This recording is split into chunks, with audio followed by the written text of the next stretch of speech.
ricados natin. Sibuyas, luya at kamatis. Sunod naman ilalagay natin yung gulay na kalabasa at talong. I know you're everything that I've been looking for. At sunod naman itong ating green chili at bell pepper. I look into your At eyes ito and could pinili not kong ask salmon for billy. more. So it's only fair to At ayun po yung tulo na, ilagay ko na naman yung tamis ng kalabasa.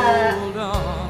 I'm gonna At sunod naman ay dahon ng malunggay. Ito ang pinaka masustansya. Maraming But if I